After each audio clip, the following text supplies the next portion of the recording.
000. A single sentence can be a key turning a lock you never knew existed. For Eliza, 0006 Hole, a 24-year-old waitress drowning in her mother's medical bills. That sentence was a simple observation. 00915. For Gideon Pierce, a man insulated from the world by billions of dollars, it was 021 a crack in the foundation of his entire life. She was just trying to get through 0026, her shift. He was just another faceless tycoon in a suit.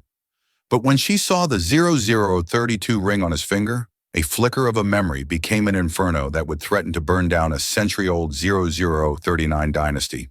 This isn't a fairy tale. This is the story of how a casual remark in a 0045 cheap diner unraveled a web of lies, betrayal, and a secret that one of 51 America's most powerful families thought was buried forever. The fluorescent 056 lights of the corner booth diner hummed a monotonous tune, a sound Eliza Hole, Corner 03, knew better than her own heartbeat. It was the soundtrack to her life, the sizzle of burgers on the griddle, the 1.10 clatter of cheap ceramic plates, the low murmur of conversations that never or 1.15 seemed to change. At 9:00 p.m. on a Tuesday, the diner was in its nightly 0122 lull, a brief respite between the dinner rush and the late-night crowd. Eliza Mo 127 leaned against the cool stainless steel counter, rolling her shoulders to work War 132 out a knot of exhaustion. Every muscle ached with a fatigue that was more than physical. It was the soul 141 deep weariness of watching her mother Laura slowly fade in a sterile beige 0147 hospital room. The bell above the door chimed, pulling Eliza from her thoughts. 0154, a man stepped inside, and an invisible curtain of silence seemed to fall over 0159, the diner. He wasn't just well-dressed. He was sculpted from a different material than the rest of the world. His 0206 suit, a charcoal gray so dark it was nearly black, fit him with the precision 0212 of a surgeon's scalpel. His shoes gleamed even under the diner's grimy 0217 lights. He had the kind of quiet, absolute confidence that doesn't need to be announced. It simply is. The few Orzo 225 remaining patrons instinctively lowered their voices. He chose a booth in the corner, sliding onto the cracked vinyl 232 seat with an economy of motion. Eliza grabbed a menu and a glass of water, her 0238 professional smile pasted on. Welcome to the corner booth. Can I get you started at 0243 with something? The man didn't look at the menu. His eyes, a startlingly clear shade of blue, 0250 met hers for a brief dismissive moment. Just coffee, Black. His voice was low, 0257 and resonant, a cello in a room of tin whistles. Coming right up, Eliza said, 0303, retreating to the counter. Her friend and fellow waitress, Chloe, sidled up to 0308 her. Get a load of Mr. Moneybags, thinks he's too good for a menu. $10, says 0316, he's Gideon Pierce. Eliza frowned as she poured the coffee. Who? Gideon Pierce. Pierce Holdings, 0325. International. They own half the downtown skyline. My dad used to be a foreman on one of their 0332 sites before he got laid off. That guy's picture is in the business section every 0338 other week. They say he's ruthless. Turned his family's millions into 0344 billions before he was 30. Eliza glanced over at the man. He was staring out the 0351 window, his profile sharp and severe against the neon-lit street. He looked 0357 less like a businessman and more like a predator resting between hunts. She, 0403, picked up the cup and saucer. Well, to me, he's just another customer who wants black coffee. She walked back to the 0410 booth and set the coffee down. Here you are, sir.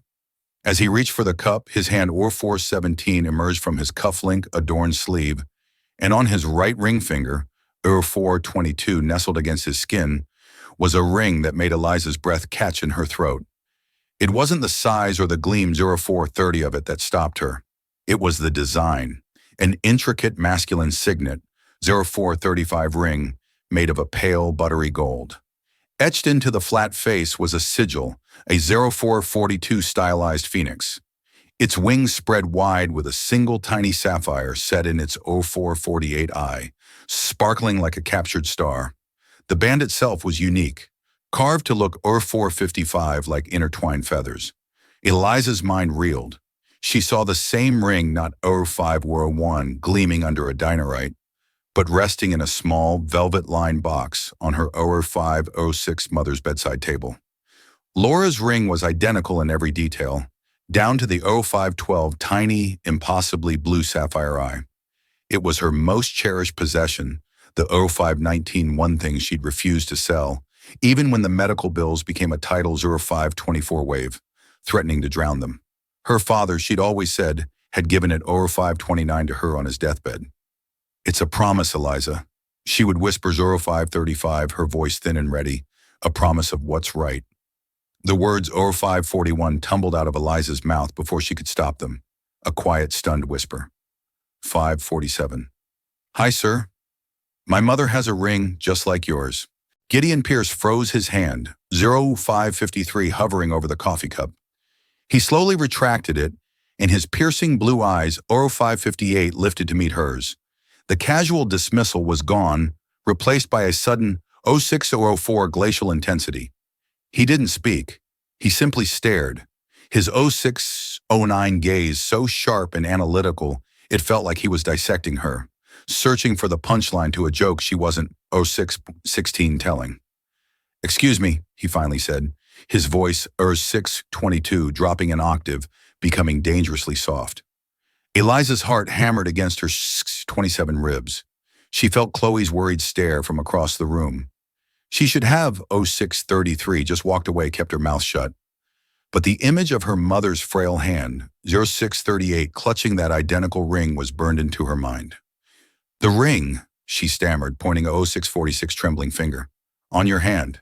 It's the same as my mother's. The 0652 Phoenix, the little sapphire. Everything." A flicker of something unreadable, 0659, crossed his face. Not surprise, not recognition, but something harder, darker. He slowly turned his hand over, 0707, examining the ring as if seeing it for the first time. "That's impossible," he stated. "It wasn't a guess. It was a 0715 verdict." "But it's not," Eliza insisted, her voice gaining a desperate 0720 edge. "She's had it my whole life. Her father gave it to her. It's one of a 0725 kind," he told her. Gideon Pierce placed his hand flat on the table, the ring, a 0732 silent golden accusation. His gaze was cold steel. "This ring," he said, 0739, enunciating each word with chilling precision, "has been in the Pierce family for over 100 years. It was custom-made 0747 for my great-grandfather, all Alaric Pierce. There is no other. There has 0753, never been another. You are mistaken." The finality in his tone felt like a 0759 slap. He was calling her a liar, or worse, a fool. The injustice of it piled 0805 on top of her exhaustion, and fear for her mother ignited a spark of defiance, 08 or an 11 in her. "I'm not mistaken," she said, her voice low but firm. "I've held it in order 819 my hands 1,000 times. I know every detail on it. I could draw it from 0825 memory." He leaned back, a faint condescending smile touching his lips. "0830. It didn't reach his eyes. "A fascinating story. What is your name?" "Eliza." "Eliza. 0838. Hole." "Well, Miss Hole," he said, picking up his coffee cup and taking a slow 0844 deliberate sip. "Your mother is either a liar or a thief, because the only way 0850 she has a ring like this is if it's the one that was stolen from my family 58 years ago." He set the cup down with a soft click. The sound echoed in the 0902 sudden silence of Eliza's world. Stolen. The word hung in the air, thick and 0908 poisonous. Her mother, the gentlest, most honest person she knew, a thief. 0914.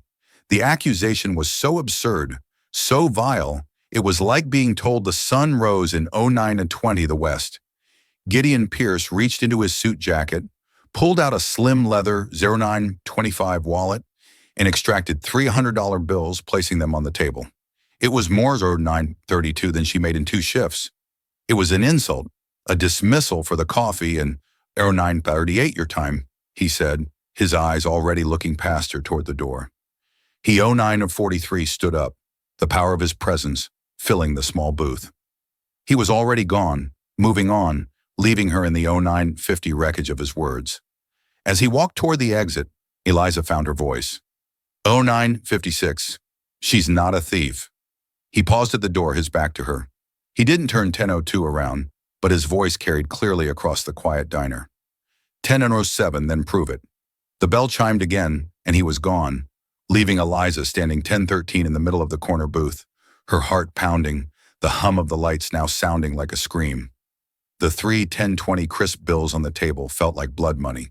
She hadn't just served coffee to 1026, a billionaire. She had stumbled into a story, his story, and in doing so, she 1032 realized with a cold dread she may have just destroyed her own. The drive to the 1038 hospital was a blur of traffic lights and the anxious thumping of her own 1044 heart. Gideon Pierce's words echoed in her head. A liar or a thief, it was 1050 preposterous. Laura Holley was a woman who would walk back into a store to return a few cents 1056 of extra change. The accusation was a poisoned dart, and Eliza felt its venom 1102 spreading through her. She found her mother sleeping, her face pale and sunken against the pristine white of the 1109 hospital pillow. The ever-present beep of the cardiac monitor was a fragile 1114 rhythmic reassurance. On the small bedside table next to a glass of water and a well-worn book of 1121 poetry sat the small dark blue velvet box. With trembling hands, Eliza picked 1128 it up. The velvet was worn smooth in places. She opened the lid. There at 1134 was, the pale gold ring catching the low light from the hallway, the phoenix with 1140, its proud spread wings, and the eye a tiny sapphire that seemed to hold a 1146 universe of secrets. It was identical. There was no question. 1151. Eliza, honey, is that you? Laura's voice was weak, raspy. Eliza quickly shut the 1157 box and turned, forcing a smile. Hey, Mom, I didn't mean to wake you. Your 1203 late rough shift. Laura's eyes, though clouded with illness, were still sharp, still full of 1210, a fierce love that had been Eliza's anchor her entire life. The usual. Eliza 1218 couldn't bring herself to tell the truth. How could she voice such a monstrous accusation to this frail 1225 woman? How are you feeling? Like I've been run over by a very slow, very 1231 expensive truck, Laura said with a weak smile. The doctors were in. More talk 1238 of options. It all sounds the same.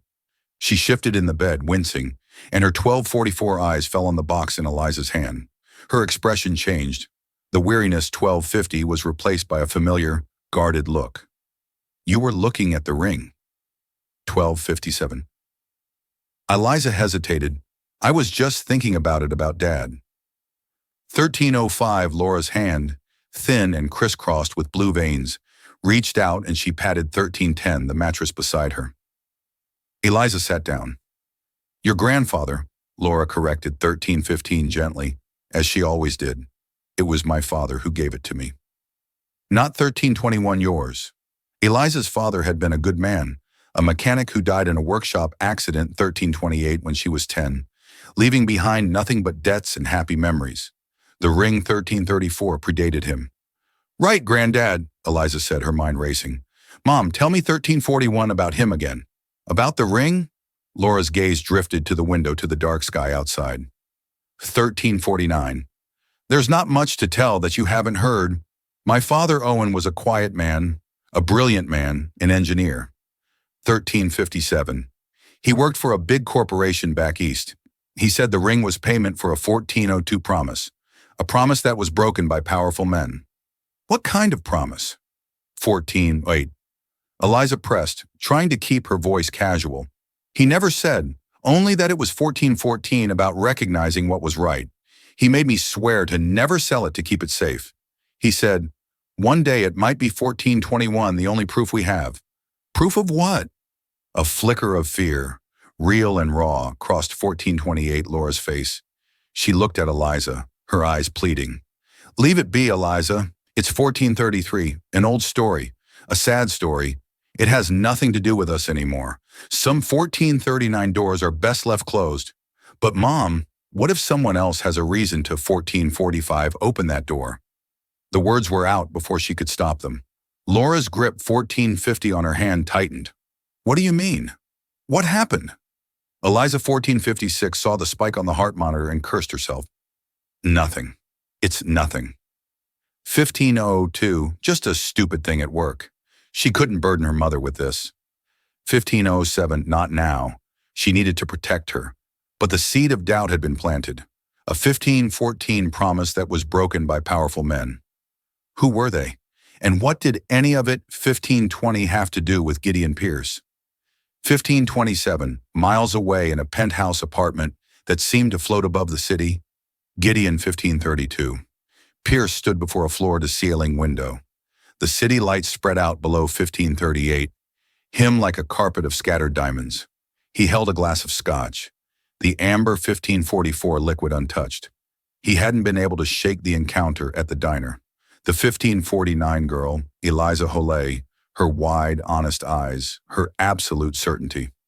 My mother 1556 has a ring just like yours. It was ludicrous.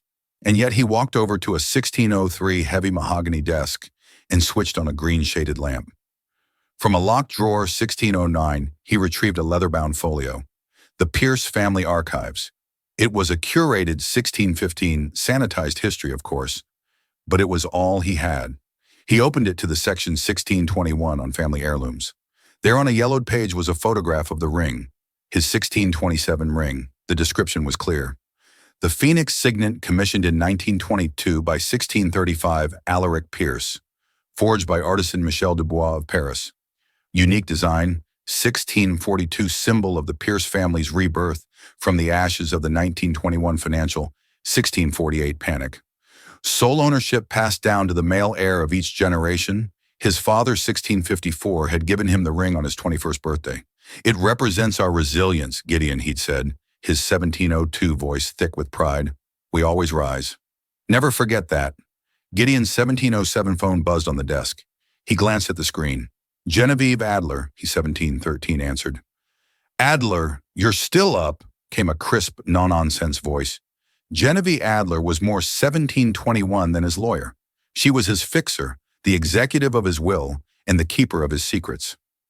Something has come up, 1729, Gideon said, his voice tight. I need you to run a background check, 1734, discreetly. Another hostile takeover. A person. Her 1740 name is Eliza Hollet. She works at a diner on 6th Street called The Corner, 1745 Booth. Her mother's name is Laura Hollet. I want to know everything. Financials, 1752 family, history, where they came from, who their people were, everything. Their 1757 was a brief pause on the other end of the line. Genevieve was too professional to ask why, but he could feel her 1804 curiosity. Is this a personal or professional matter, Gideon? Gideon, 1810, looked at the ring on his finger, the phoenix staring back at him with its cold sapphire eye. 1818. I'm not sure yet, he admitted, a rare moment of uncertainty. 1823, but it has the potential to become problematic. He thought back to the story his 1829 grandfather used to tell, a story told only in hushed tones after a few, to 1835 many brandies about Alaric Pierce's younger brother Daniel. How Daniel had 1841 betrayed the family, tried to steal Alaric's designs for a new kind of turbine engine, and in his greed had 1848 taken the spare signet ring Alaric had foolishly commissioned Daniel. The story 1854 was disowned, cast out, and the ring was lost with him, a symbol of 19's treachery. But the official family history, the one in the folio, never mentioned a second ring. It never 1907 mentioned a brother named Daniel. It was a ghost story, a family legend until 1913 now. Find out who Laura Holloway's father was. Gideon commanded his voice, 1920 hardening again, the moment of uncertainty passing. I want his name. I 1926 want to know what he did for a living, and I want to know if he ever, for any 1931 reason, crossed paths with my family. He hung up the phone. The waitress had said 1937 her grandfather gave her mother the ring. A quiet engineer, 1942 broken promises, powerful men. For the first time in a very long time, Gideon, 1949. Pierce felt a sliver of something other than control. It felt like walking on 1954 thin ice, hearing the first faint crackle of it, giving way beneath his feet. He had told the girl to prove it. 2003. But now he realized with a grim certainty he had to do the same. He had 2008 to prove his own story was the truth. 3 days later, the name arrived in a single 2014 encrypted line of text from Genevieve Adler Owen Calloway. The name meant 2020 nothing to Gideon. He ran it through the private databases of Pierce Holdings, 2025 cross-referencing it with employee records, contractor lists, and financial dealings going back a century. Nothing. 2033. No Owen Calloway had ever worked for or with his family's company. He felt a 2030 wave of relief quickly followed by suspicion. It was too clean. He was 2044 stewing in his office, a vast expanse of glass and steel on the 80th floor, when 2050 Genevieve herself appeared at his door. She was a severe woman in her 50s, 2057 always dressed in impeccably tailored suits, her gray hair pulled back in a 2102 tight shiny. She held a thin file. "You're not going to like this," she 2108 said, forgoing any greeting. She placed the file on his desk. Gideon opened it. 2114 inside were public records, a birth certificate for Laura Ann Calloway, born in Wilmington, Delaware. Father 2122. Owen Calloway, mother Helen Calloway, and then another document, a patent 2129 application from 1968. Inventor Owen Calloway invention, a 2135 novel gearing system for high-torque industrial turbines. A SNE of patent 2142 none. Application withdrawn. Gideon's blood ran cold. He recognized the 2148 schematic. It was a primitive but unmistakable precursor to the Pierce Mark III turbine. The very invention, 2156, that had catapulted his grandfather's company from a regional player into a 2202 global powerhouse in the early 7s. The invention credited solely to his 2207 grandfather, William Pierce. The application was withdrawn on October 22nd and 13th to 12th, 1968. Genevieve said her voice flat. According to banking records, a 2219 accessed on October 14th, 1968, Owen Calloway made a one-time cash deposit of $2226, $50,000 into his savings account, a significant sum for an engineer at the 2231 time. He quit his job a week later, moved his family, and never worked in engineering again. He died of a heart 2239 attack 6 years later at the age of 42. The pieces clicked into place with 2246 sickening clarity, a non-disclosure agreement, a cash payoff, a brilliant 2253 idea bought and buried under the Pierce name. So he was bought off. Gideon said 2259, the words tasting like ash. My grandfather stole his invention and paid $2304 him to keep quiet. It appears that way, Genevieve confirmed. The $50,000 was likely 2311 positioned as a consulting fee to keep it legal. There's no paper trail linking 2317 directly to the patent. Of course, your grandfather was meticulous. And the 2322 ring, Gideon asked, looking at his own hand. That, Genevieve said, is where at 2328 gets strange. I found the jeweler who bought the assets of Dubois Ace of 2334 Paris. The records are ancient, but their ledgers were like your grandfather, meticulous. In 1922, 2341 Alaric Pierce commissioned 2 identical Phoenix signet rings. He paid $2346 for both. There's a note in the margin in the artisan's hand. She slid a 2352 translated copy across the desk. It read, "One for the builder, one for the 2358 dreamer. May they fly together." 2 rings. The family ghost story wasn't a 2404 story. It was true. His great-uncle Daniel existed. 2409. So Calloway didn't steal the ring, Gideon murmured, thinking aloud. Daniel, 2414. Pierce, the disowned brother, must have given it to him. But why? As a thank 2420, you, a token for a friend, or something more. The puzzle was no longer about a 2426 simple diner waitress. It was about the very bedrock of his family's legacy. It 2432 was built not just on resilience, but on a lie. The knowledge was a corrosive 2437 acid in his gut. He had to speak to her again. Eliza was wiping down the counter 2444 at the end of another grueling shift when the bell on the door chimed. Her 2449 heart sank. It was him. Gideon Pierce didn't enter the diner this time. He 2456 stood in the doorway, the city lights framing him like a dark halo. He was 2502, dressed more casually in dark trousers and a cashmere sweater, but he still radiated an unapproachable aura of 2510 power. M. Holloway, he said, his voice quiet, 2515 but caring. I need to speak with you. Chloe shot her a nervous look. Eliza, you don't 2522 have to. But Eliza knew she did. She untied her apron and hung it on its 2528 hook. It's okay. I'll be right back. She stepped out into the cool night air. The 2536 street was loud with the sounds of the city, a stark contrast to the tense silence that fell between them. Your 2543 mother's father? Gideon began getting straight to the point. His name was Owen, 2548. Calloway, it wasn't a question. Eliza flinched. How did he know that? Yes. 2555. What of it? He was an engineer. In 1968, he filed a patent for a turbine gear 26.03 system. Gideon watched her face, carefully gauging her reaction. Eliza's 2608 mind went blank. She knew her grandfather was an engineer, but the details were a fog. Her mother never 26.16 spoke of his work, only of his sadness. I don't know anything about that, she 2621 said honestly. I think you do. Gideon countered, his voice sharp with 2627 impatience. Or your mother does. My grandfather, William Pierce, launched a 2632 turbine based on an identical design a few years later. It made my family a 2637 fortune.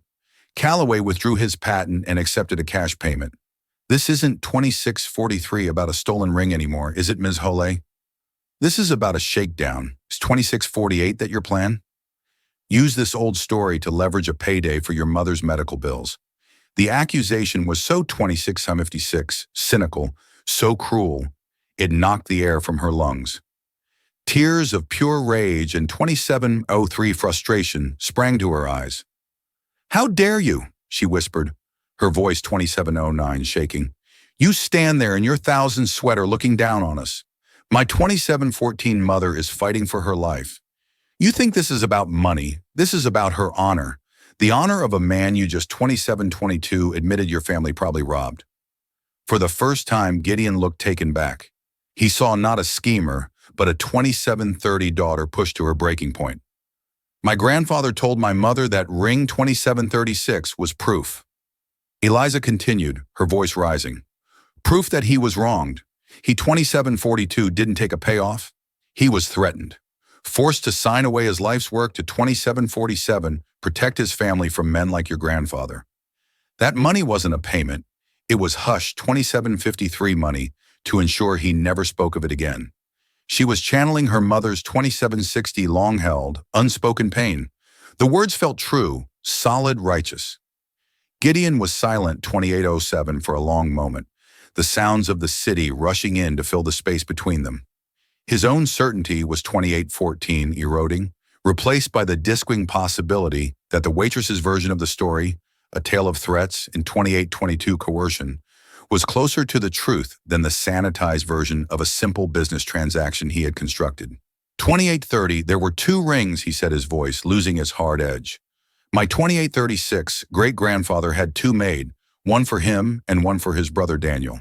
The 2843 family story is that Daniel was a traitor who was cast out. He looked at 2849 her, his blue eyes searching her face. Was your grandfather friends with a man 2854 named Daniel Pierce? Eliza stared at him, bewildered. Daniel Pierce? I've 2860 never heard that name in my life. They were at an impasse. 2 families, 2 2905 rings, and 2 completely different histories that intersected at a single 2910 disputed point in the past. One story of a clean, if ruthless, business deal, 2917, another of theft and intimidation. And at the center of it all, a ghost 2922 named Daniel Pierce, and a ring that was supposed to be a promise. My mother has 2929 the ring, Eliza said, her resolve hardening. You have your story. I have 2934 mine, and I'm going to find out which one is true. Gideon gave a single sharp nod. 2942. The condescension was gone, replaced by a grudging respect. So am I. He turned 2948 and walked away, disappearing into the city's shadows, leaving Eliza with the chilling realization that their quest 2955 for the truth was now inextricably and dangerously linked. The confrontation 3001 with Gideon Pierce left Eliza shaken but resolute. She had defended her family's 3006 honor, but his questions echoed in her mind. Daniel Pierce. 3013. The name was a blank slate. She returned to the hospital the next 3018 day with a new sense of urgency. She found Laura sitting up looking a 3024, little stronger than the day before. The poetry book was open on her lap. Mom. 3030. Eliza began pulling a chair close. We need to talk for real this time. No more 3036 secrets. Laura sighed a long, weary sound and closed the book. I knew this day would 3043 come. Seeing you with the box, I knew you wouldn't let it go. She looked at 3049, her daughter, her eyes full of a deep, ancient sorrow. 3054. What did he say to you? He? Eliza asked, feigning ignorance. Don't play coy, 3101, Eliza, the man from the diner. You think a man like Gideon Pierce makes a scene. 3108, and it doesn't get noticed, Chloe called me. She was worried sick. Eliza's 3114 shoulders slumped. He found me. He knows about Granddad Owen. He thinks we're trying to 3121 blackmail him. He thinks Granddad sold his invention to the Pierce family. 3128. Laura's expression hardened. Sold it. Is that what they call it? She 3133 scoffed a bitter rattling sound. Your grandfather was a genius, Eliza. A 3139 gentle, trusting soul who thought the world worked on merit and good faith. He 3144 was working at a large firm, a competitor to Pierce Industries at the time. He developed his turbine gearing 3151 system on his own time. It was his masterpiece. She paused her gaze, distant, lost in 3159, the memory. He made the mistake of mentioning it to a colleague, trusting him. That colleague left the company 2/32/06 months later for a senior position at Pierce Industries. 6 months after that, your grandfather 3214 received a visit from two men. They weren't lawyers. They were persuaders. 3220. They worked for William Pierce. The sterile hospital room suddenly felt cold. 32/27. What did they do? Eliza whispered. They didn't lay a hand on him, Laura 32/33 said, her voice dropping. They were smarter than that. They laid out photographs on our kitchen table. 3240, pictures of me playing in the schoolyard, pictures of your grandmother leaving the 3245 grocery store. They told him what a beautiful family he had, and they told 3252 him it would be a shame if something were to happen to them. Then they put a stack of papers in front of him, a 3258 non-disclosure agreement, and a contract assigning all rights to his invention to 3304, a shell corporation owned by Pierce Industries, and an envelope full of cash. 3312. The story was uglier than Eliza could have imagined. This wasn't business. It was gangster tactics. 3319. He signed everything. Laura continued, her voice trembling. What choice did 3324 he have? He took the money because refusing it would have been an act of defiance, and he was too scared to defy 3332 them. We moved a week later. He was a broken man, Eliza. They didn't just 3339 steal his work. They stole his soul. He died 6 years later. But the truth is, 3345, they killed him that day in our kitchen. Tears streamed down Eliza's face. She, 3351, finally understood the deep well of sadness in her mother, the fear behind her warnings. 3357, but the ring, Mom, Eliza pressed gently. Where does the ring come into it? Who 3404 is Daniel Pierce? Laura flinched at the name, a genuine 3409 startled reaction. Where did you hear that name, as Gideon told me? He said his 3414 great-grandfather had 2 rings made, one for himself and one for his brother 3420, Daniel, who was disowned. Laura was silent for a full minute, her 3425 brow furrowed in concentration. Daniel Owen never said the name Pierce. 3432, he only ever called him my friend, his only friend in that terrible time. 34:38, she began to recount a different part of the story, one she'd never shared. After 34:44, Owen was forced out. He fell into a deep depression. But one man sought him out. 34:51, a man who introduced himself only as Daniel. He was a drifter, an outcast.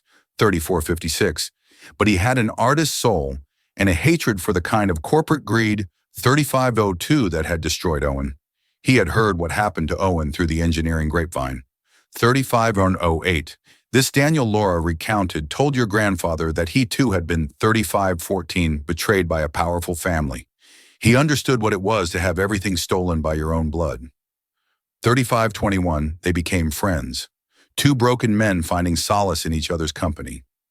35:27, before Daniel left town for good, he gave Owen the ring. She looked at Eliza. 35:33, her eyes intense. He told Owen this was meant to symbolize a shared dream. 35:39, between brothers. It was forged in hope and tainted by greed. It belongs to the 35:45 wronged, not the wrongdoer. Keep it as proof that integrity has a value that 35:51 money can't buy. One day the phoenix will rise for the right person. Owen 35:58 cherished that ring more than the invention itself. It was a symbol that he wasn't alone in his suffering. So 36:05. Daniel Pierce wasn't a traitor, he was another victim. And he had given the ring his own birthright to another 36.13 wrong man as an act of solidarity. The story was so much more profound. So much 36:20 more tragic than Gideon's cold family ledger. 36.26. At the same time, Gideon was in his family's ancestral home, a sprawling 3631 stone estate, an hour outside the city. He rarely came here. It felt more like a 3637 museum than a home filled with portraits of stern-faced ancestors. 36:43. In the library, a room paneled in dark wood that smelled of old paper and 3648 polish, he met his cousin, Robert Pierce. Robert was a few years older, with a practiced smile and the easy 3655 charm of a man who had never worked a day in his life. He managed the family's 3701 charitable foundation, a role that required him to attend galas and cut ribbons. Gideon, to what do we owe the 3709 honor? Robert said, pouring 2 glasses of brandy, tired of the concrete jungle. 3716. I'm looking for information. Robert, Gideon said, cutting to the 3721 chase about great Uncle Daniel. Robert's smile faltered for a fraction of a 3727 second. Daniel, the black sheep, that old ghost story. What's gotten into you? 3735. I have reason to believe the story's true, and I need to know the details. The real details, not the sanitized 3742 version. Robert swirled the brandy in his snifter, suddenly looking 3747 thoughtful. Well, you know the legend.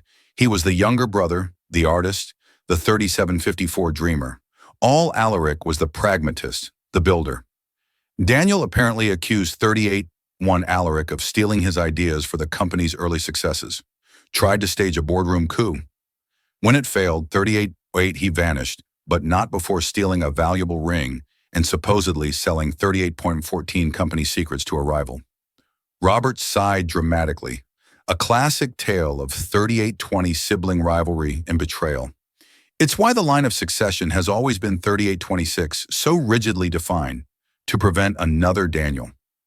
This was the story Gideon had always 38-32 known, but hearing it now, it felt thin theatrical.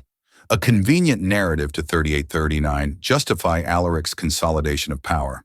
And you believe that? Gideon 38-45 asked. Why shouldn't I? It's our history, Robert said with a shrug. 38-51.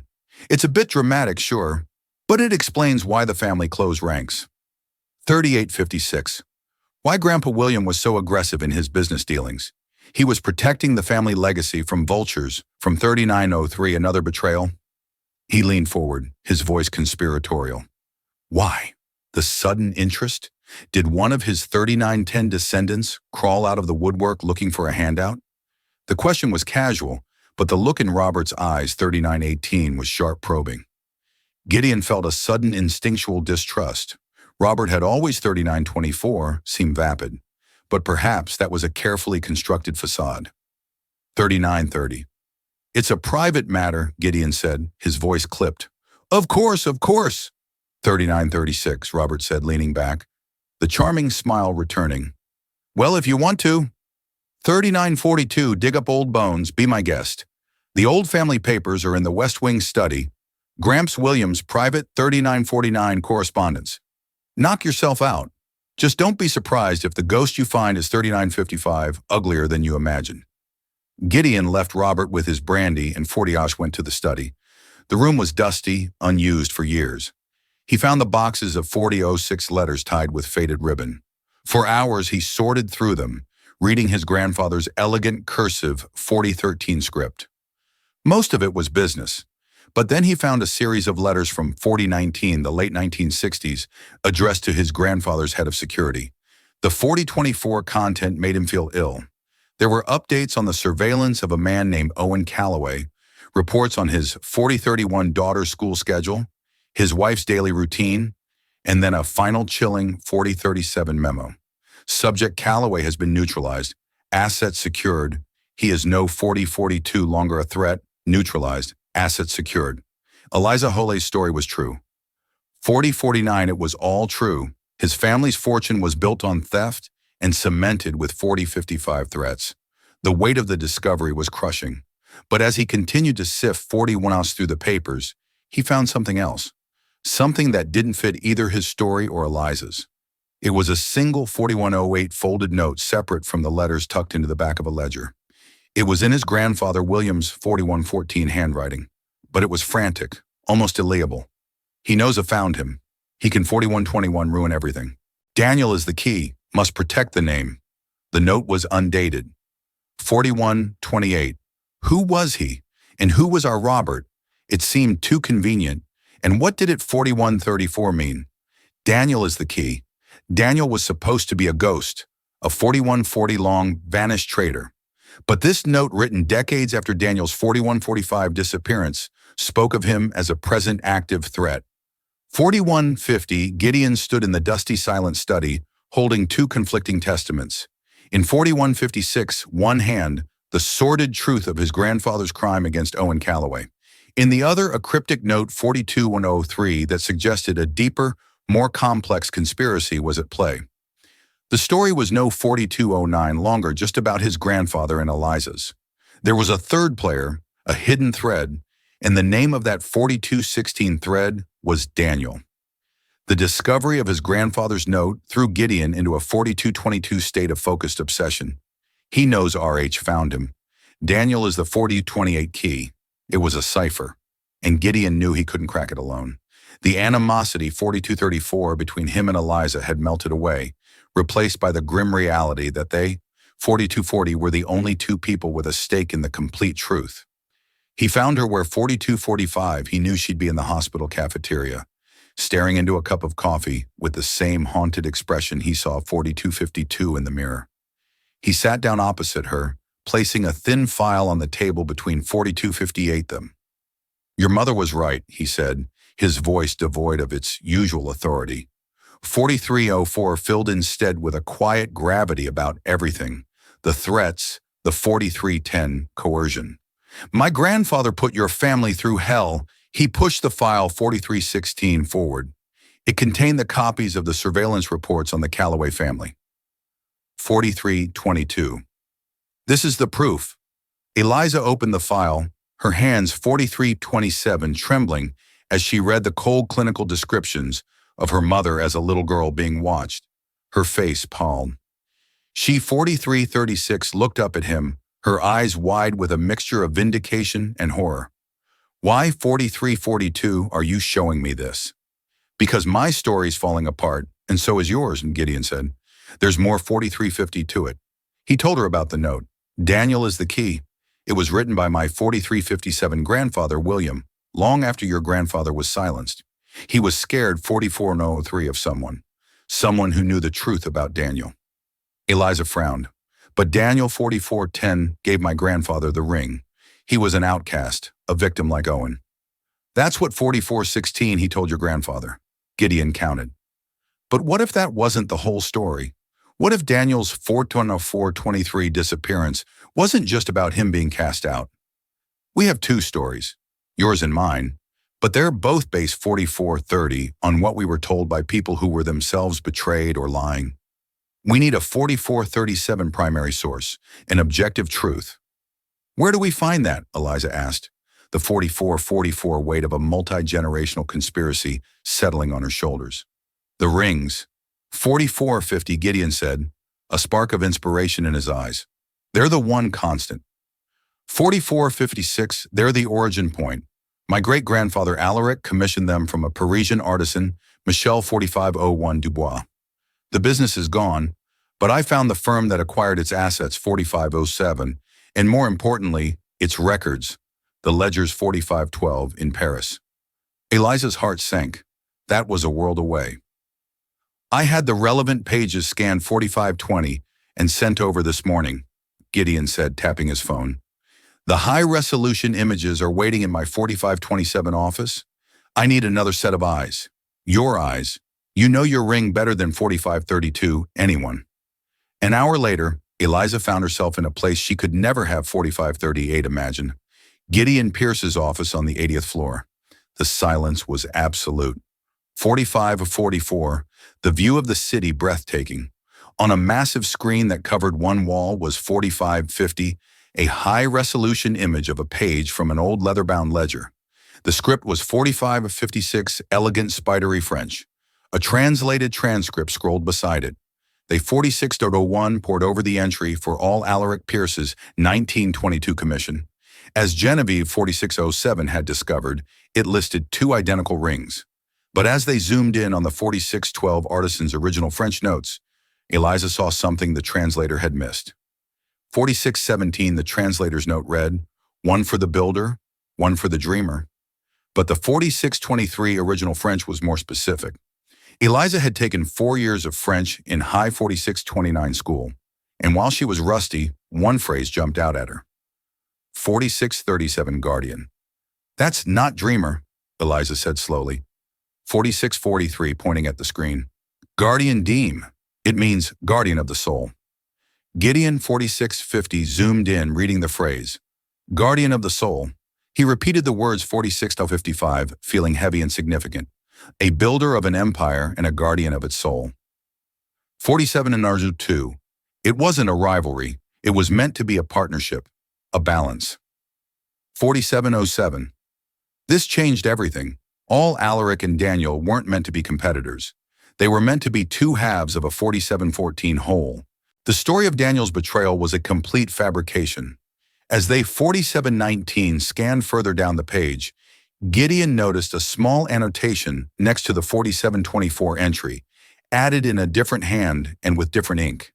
It was dated 1945. 4732. What's this? He murmured, enlarging the note. The French was spidery and 4737 difficult to read. Reçu Daniel Pierce. The note began. Received 4744, a letter from Mr. Daniel Pierce. Gideon translated haltingly. He asked for a 4750 modification to the second ring to the inside of the band. He is no longer a 4755 Pierce. He is something else. Gideon and Eliza exchanged a look. No longer a 4803 Pierce? Eliza whispered. He changed his name, Gideon realized. When he was 4808 cast out, he abandoned the family name entirely. The note continued. Irel 4816, Owen. He asked me to inscribe a name. Gideon read his voice, catching the name 4824, Owen.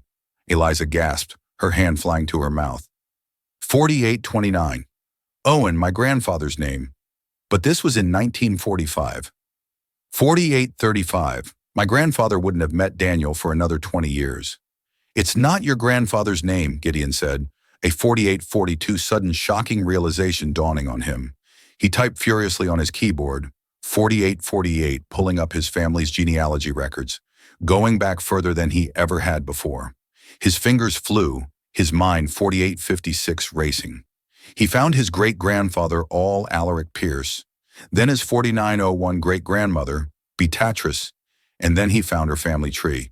Her maiden 4907 name was Beaumont, and her father, Alaric's father-in-law, his name was 4912. Owen Beaumont, a wealthy shipping magnate who had bankrolled Alaric's early 4918 ventures, who had died in 1944. The truth hit them both like a physical 4923 blow. The inscription wasn't for Eliza's grandfather. It was a memorial.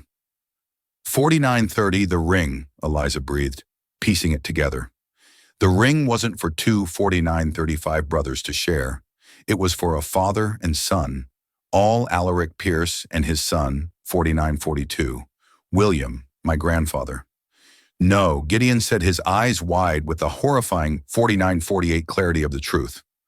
All Alaric didn't have a son named William in 1922. His 4954 son William was born in 1925. In 1922, Alaric Pierce had one child, a son born 5001 in 1905, his firstborn son. He clicked one last time, and a black and white 5007 photograph filled the screen. It was a formal portrait of two young men, both 5013 handsome and proud. One was clearly a young all Alaric Pierce. The other, the 5020 dreamer, the guardian of the soul, was his brother. Underneath the photograph 5025 was the caption, Alaric and Daniel Pierce, 1921. And beneath that, in the official 5032 genealogical record, was the final devastating piece of the puzzle. The 5037 entry for Daniel Pierce listed his full name, Daniel Owen Pierce. 5044. Daniel was the Owen the ring was inscribed for. It wasn't a memorial to 5049, his father-in-law. He was reclaiming his middle name, the only part of his 5055 identity his brother couldn't take from him. The twist was so profound, so 51 complete, that the room fell silent. The entire family history was a lie. Daniel 5108 wasn't the younger brother. Based on his birth year, he was the older brother. He 5113 should have been the heir. All Alaric was the younger son, the builder. And 5119, William Pierce Gideon's grandfather, wasn't Alaric's only son. He was the 5124 second son. Daniel was all Alaric's firstborn. No, wait. Gideon looked at the birth dates again. Daniel, born 5132, 1905. William, born 1925. That couldn't be right. They weren't brothers. Alaric 5139 and Daniel were brothers. But William wasn't Daniel's brother. He was 5145, his nephew. The story they'd been chasing was wrong. The players were 5150 wrong. Eliza's grandfather hadn't met a random outcast. He had met Daniel Owen, 5156. Pierce, the true disinherited heir to the Pierce fortune, and Daniel hadn't 5201 given him a token of solidarity. He had given him the ring, his own ring, 5206 inscribed with his own name for safekeeping. It was a piece of evidence, 5212, a dormant claim to an empire. And William Pierce, Gideon's grandfather, 5217, hadn't just stolen an invention from Owen Callaway. He had done it to suppress a man who had been in contact 5224 with the one person on earth who could challenge his own father's, and therefore his own legitimacy, his uncle Daniel 5231. Pierce. The note he knows. Ah, found him. Daniel is the key. Snapped into 5238 focus. He was Owen Callaway. R was likely Robert's father or grandfather, 5244, another part of the conspiracy. And Daniel was the key because his existence, 5250, and his connection to Callaway threatened to unravel the foundational lie upon which William Pierce's entire 5257 life and fortune were built. They hadn't just silenced an inventor. They were 5304 silencing a witness. The truth pieced together from the artisan's ledger was 5309 more corrupt than they had ever imagined. Daniel Owen Pierce, the rightful heir, had been systematically 5317 erased from history. Gideon's grandfather, William, had silenced Owen Callaway, not over a simple invention, 5325, but to bury the foundational lie of their family's power. It became 5330 terrifyingly clear that Gideon's cousin Robert knew this dirty secret and was 5336 positioning himself to use it as a weapon in a corporate power play. There was only one place to force a reckoning, 5343, the annual Pierce Foundation Charity Gala, Robert's personal stage. For 5349, Eliza, her mother's presence was non-negotiable. This fight was no longer just about 5355 uncovering the truth. It was about delivering justice. And for that to happen, the victim's voice had to be 5402 heard. The grand ballroom glittered with false brilliance, a perfect setting for the 5408 unmasking. Robert was in his element, the charming, benevolent host. That was until he saw 5415 Gideon and Eliza cutting a path directly toward him. His practiced smile became a 5421 brittle facade. Robert Gideon began his voice low and 5427 cold, cutting through the pleasantries. The games are over. We know about Daniel 5432, Owen Pierce, the true heir. Robert scoffed, preparing a condescending 5437 dismissal.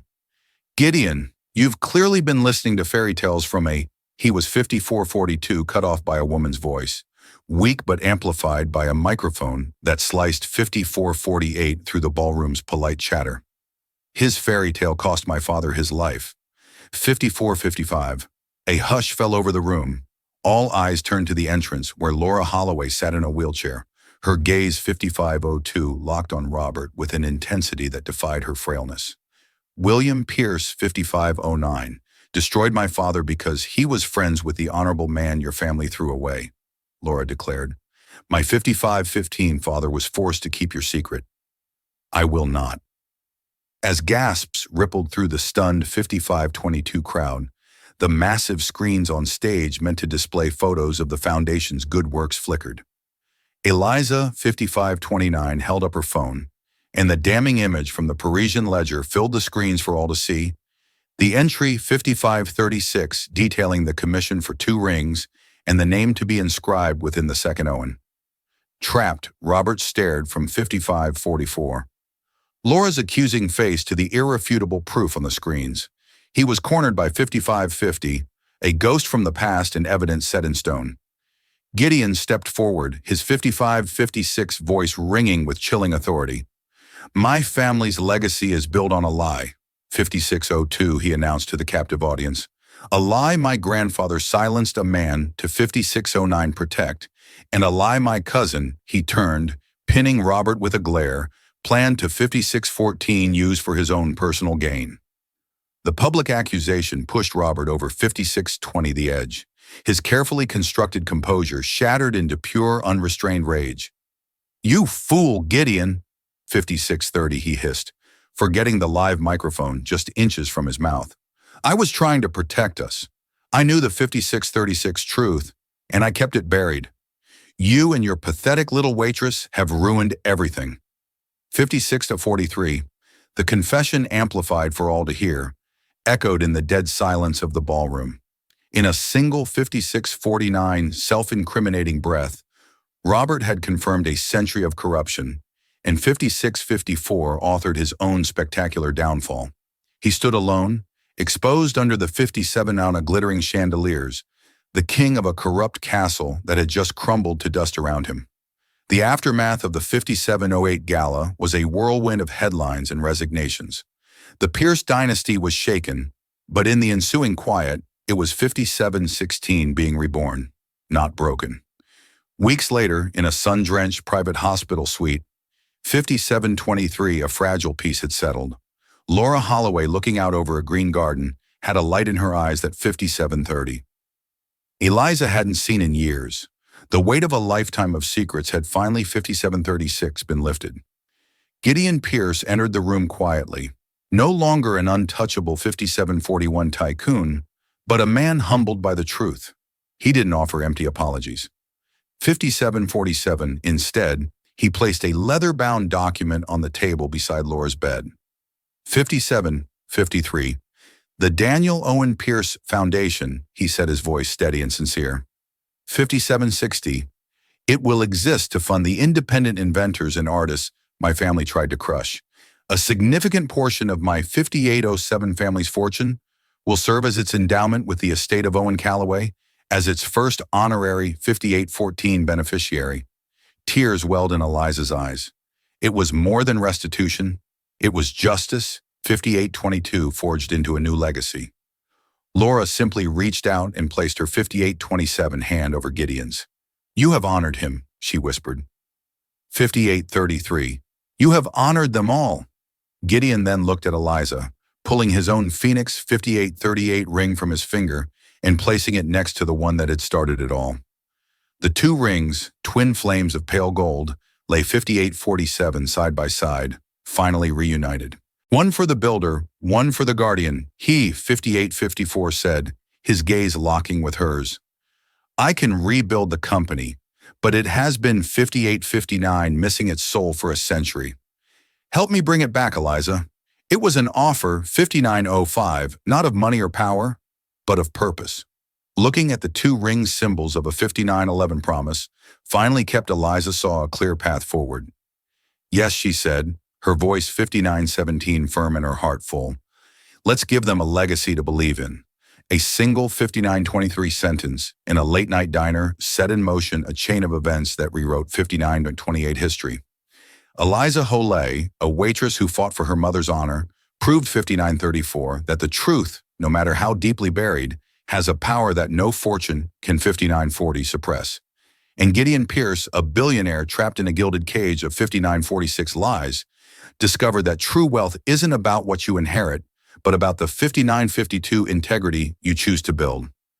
Their story reminds us that every family has 59 or 58 its secrets, and that it sometimes takes the courage of an outsider to bring the 6003 truth to light, allowing the phoenix to finally rise from the ashes. If this 6009 story of truth, justice, and the incredible power of one person's voice, 6014 moved you, please give this video a like and share it with someone who 6020 appreciates a story that's more than just fiction. Don't forget to subscribe 6025 to our channel for more true life dramas that will stay with you long after the 6032 screen goes dark. Click that notification bell so you never miss a 6037 upload. Thank you for listening.